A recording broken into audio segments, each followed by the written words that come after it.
वलीद की ज़िंदगी में टेंशन के अलावा और कुछ भी बाकी नहीं रह गया। बेचारा बहुत कोशिश कर रहा है कि अपनी ज़िंदगी को अच्छे तरीके से गुजार सके, लेकिन अफसोस कि उसको हर तरफ से ठोकर ही ठोकर मिल रही है। क्योंकि सबा को बुरे तरीके से इस बात का शक हो चुका है, बल्कि यकीन हो चुका है कि उसके मामलात नहीं सुधरेंगे, बल्कि दिन ब दिन ख़राब होंगे। क्योंकि जैसे ही वो वलीद से बात करने की कोशिश करती है, उसकी ज़ुबान पर सिर्फ मिलाहिल के अलावा और कुछ भी नहीं होता। ये बात वो बड़े अच्छे तरीके से समझ रही है।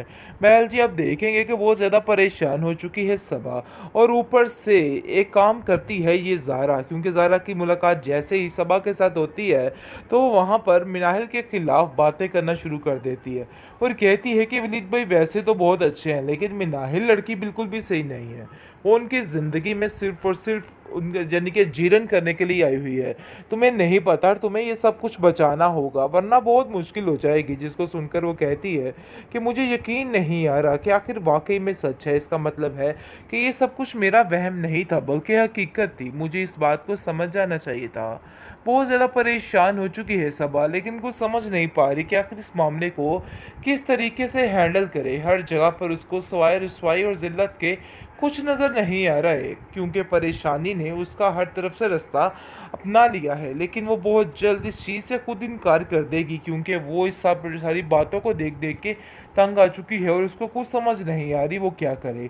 वो सबा से साफ साफ जाकर मिनाहिल से कहती है कि देखो मिनाहिल, तुम्हें हमारी ज़िंदगियों से निकलना ही होगा। हमारी ज़िंदगी बहुत ज़्यादा जीरन हो चुकी है, और वो भी सिर्फ़ और सिर्फ तुम्हारी वजह से। पता नहीं क्यों तुम हाथ धो के पीछे पड़ी हो। वो साफ साफ नरगिस से भी कह देती है कि देखिए आंटी, ये बुरा मत बनाइएगा, लेकिन आप बहुत बड़ी गलती कर रही हैं इस हर मामलात में मिनाहिल को अंदर डालकर। मैं आपको सिर्फ इतना कहना चाहती हूँ कि मिनाहिल को हमारी ज़िंदगियों से दूर रखिए। वो जहाँ पर है उसको वहीं पर रहने दीजिए। दूसरी तरफ काफ़ी ज़्यादा माजदा परेशान है, क्योंकि अपनी बेटी को दिन रात घर में देख के उसका दिल खून के आंसू रोता है, और वो कहती है कि मुझे तो समझ नहीं आ रही कि तुम्हारा बनेगा क्या। क्योंकि यहाँ पर तुम्हारा रहना मुझे कुछ ठीक नहीं लग रहा। क्योंकि जिस तरीके से तुम पंगेबाजी करने की कोशिश करती हो ना मिनाहिल से, मिनाहिल तुम्हें ज़्यादा देर इधर बर्दाश्त नहीं करेगी। तुम्हें अपना आप बदलना होगा, अपने रवैये में ज़रा फ़र्क लाना होगा, क्योंकि मुझे लगता है कि तुम्हें वाकई में इस फ़र्क की ज़रूरत है। तुम नहीं जानती कि बार बार तुम वलीद के जो ताने दे रही हो और जो बातें कर रही हो, ये बात बिल्कुल नाकाबिले बर्दाश्त होगी सबके लिए। मैं तुम्हें इतना समझाना चाहती हूँ कि अपने दिमाग को दुरुस्त कर लो और ये सारी बातें अपने दिल से निकाल दो, क्योंकि ये सारी बातें सरासर फजूलियात के अलावा और कुछ भी नहीं है। क्योंकि साफ साफ मिनाहिल ने भी कह दिया है कि अगर तुम्हें इस घर में रहना है ना, तो तुम्हें तमीज़ से रहना होगा। अगर मेरे साथ तुमने अंदर से कोई बदतमीज़ी करने की कोशिश की, तो तुम्हें उठा के इस घर से बाहर निकालूंगी।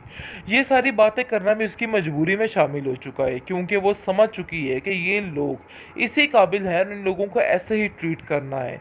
क्योंकि जितना इन लोगों के सामने वो अच्छी बनने की कोशिश कर रही है, लेकिन कुछ भी उसके हत्थी नहीं चढ़ रहा है, बल्कि मज़ीद हालात ख़राब से ख़राब तर होते जा रहे हैं। हर तरह से कोई ना कोई ऐसी संजीदगी सामने आ जाती है कि उसको खुद कुछ समझ नहीं आ रही है, क्योंकि अपने हाथों से हर चीज़ को तबाह करने में इसका अपना ही हाथ है। अब जाकर उसके हाथों से हर चीज़ फिसलती हुई उसको नज़र आ रही है, और वो काफ़ी ज़्यादा इस बात के लिए परेशान हो चुकी है कि आखिर कैसे सारे मामलात को ठीक करे। दूसरी तरफ जी, अब देखेंगे कि बहुत ज़्यादा परेशान हो चुके हैं सब, क्योंकि अब समझ नहीं आ रही, मामलात काफ़ी ज़्यादा ख़राब हो चुके हैं। दूसरी तरफ सबा जो है वो साफ साफ इन लोगों से कह रही है कि इस घर में मिनाहिल का आना जाना मुझे बिल्कुल भी पसंद नहीं, और आपको ये बात समझनी होगी और मिनाहिल को इस घर में आने से रोकना होगा।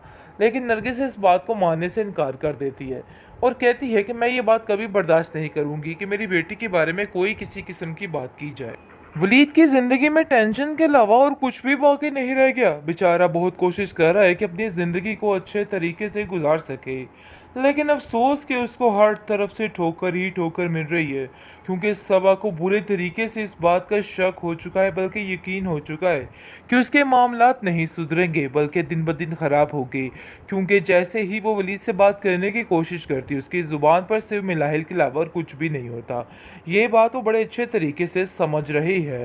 महल जी, अब देखेंगे कि बहुत ज़्यादा परेशान हो चुकी है सबा, और ऊपर से एक काम करती है ये ज़ारा। क्योंकि ज़ारा की मुलाकात जैसे ही सबा के साथ होती है, तो वहाँ पर मिनाहिल के ख़िलाफ़ बातें करना शुरू कर देती है और कहती है कि वलीद भाई वैसे तो बहुत अच्छे हैं, लेकिन मिनाहिल लड़की बिल्कुल भी सही नहीं है। वो उनकी ज़िंदगी में सिर्फ़ और सिर्फ़ उनके यानी कि जीवन करने के लिए आई हुई है। तुम्हें नहीं पता और तुम्हें ये सब कुछ बचाना होगा वरना बहुत मुश्किल हो जाएगी। जिसको सुनकर वो कहती है कि मुझे यकीन नहीं आ रहा कि आखिर वाक़ई में सच है। इसका मतलब है कि ये सब कुछ मेरा वहम नहीं था बल्कि हकीकत थी। मुझे इस बात को समझ जाना चाहिए था। बहुत ज़्यादा परेशान हो चुकी है सबा, लेकिन कुछ समझ नहीं पा रही कि आखिर इस मामले को किस तरीके से हैंडल करे। हर जगह पर उसको सवाए रुसवाई और ज़िल्लत के कुछ नज़र नहीं आ रहा है, क्योंकि परेशानी ने उसका हर तरफ से रास्ता अपना लिया है। लेकिन वो बहुत जल्द इस चीज़ से खुद इनकार कर देगी, क्योंकि वो इस सब सारी बातों को देख देख के तंग आ चुकी है और उसको कुछ समझ नहीं आ रही वो क्या करे। वो सबा से साफ साफ जाकर मिनाहिल से कहती है कि देखो मिनाहिल, तुम्हें हमारी ज़िंदगियों से निकलना ही होगा। हमारी ज़िंदगी बहुत ज़्यादा जीर्ण हो चुकी है और वो भी सिर्फ़ और सिर्फ़ तुम्हारी वजह से। पता नहीं क्यों तुम हाथ धो के पीछे पड़ी हो। वो साफ-साफ नरगिस से भी कह देती है कि देखिए आंटी, ये बुरा मत मनाइएगा, लेकिन आप बहुत बड़ी गलती कर रही हैं इस हर मामलात में मिनाहिल को अंदर डालकर। मैं आपको सिर्फ़ इतना कहना चाहती हूँ कि मिनाहिल को हमारी ज़िंदगियों से दूर रखिए। वो जहाँ पर है उसको वहीं पे रहने दीजिए। दूसरी तरफ काफ़ी ज़्यादा माजदा परेशान है, क्योंकि अपनी बेटी को दिन-रात घर में देख के उसका दिल खून के आंसू रोता है और वो कहती है कि मुझे तो समझ नहीं आ रही कि तुम्हारा बनेगा क्या? क्योंकि यहाँ पर तुम्हारा रहना मुझे कुछ ठीक नहीं लग रहा, क्योंकि जिस तरीके से तुम पंगेबाज़ी करने की कोशिश करती हो ना मिनाहिल से, मिनाहिल तुम्हें ज़्यादा देर इधर बर्दाश्त नहीं करेगी। तुम्हें अपना आप बदलना होगा, अपने रवैये में ज़रा फ़र्क लाना होगा, क्योंकि मुझे लगता है कि तुम्हें वाक़ई में इस फ़र्क की ज़रूरत है। तुम नहीं जानती कि बार-बार तुम वलीद के जो ताने दे रही हो और जो बातें कर रही हो, ये बात बिल्कुल नाक़ाबिले बर्दाश्त होगी सबके लिए। मैं तुम्हें इतना समझाना चाहती हूँ कि अपने दिमाग को दुरुस्त कर लो और ये सारी बातें अपने दिल से निकाल दो, क्योंकि ये सारी बातें सरासर फ़ज़ूलियात के अलावा और कुछ भी नहीं हैं। क्योंकि साफ-साफ मिनाहिल ने भी कह दिया है कि अगर तुम्हें इस घर में रहना है ना, तो तुम्हें तमीज़ से रहना होगा। अगर मेरे साथ तुमने अंदर से कोई बदतमीज़ी करने की कोशिश की, तो तुम्हें उठा के इस घर से बाहर निकालूँगी। ये सारी बातें करना भी उसकी मजबूरी में शामिल हो चुका है, क्योंकि वो समझ चुकी है कि ये लोग इसी काबिल हैं और इन लोगों को ऐसे ही ट्रीट करना है। क्योंकि जितना इन लोगों के सामने वो अच्छी बनने की कोशिश कर रही है, लेकिन कुछ भी उसके हत्थी नहीं चढ़ रहा है, बल्कि मज़ीद हालात ख़राब से ख़राब तर होते जा रहे हैं। हर तरह से कोई ना कोई ऐसी संजीदगी सामने आ जाती है कि उसको खुद कुछ समझ नहीं आ रही है, क्योंकि अपने हाथों से हर चीज़ को तबाह करने में इसका अपना ही हाथ है। अब जाकर उसके हाथों से हर चीज़ फिसलती हुई उसको नज़र आ रही है और वो काफ़ी ज़्यादा इस बात के लिए परेशान हो चुकी है कि आखिर कैसे सारे मामलात को ठीक करे। दूसरी तरफ जी, अब देखेंगे कि बहुत ज़्यादा परेशान हो चुके हैं सब, क्योंकि अब समझ नहीं आ रही, मामलात काफ़ी ज़्यादा ख़राब हो चुके हैं।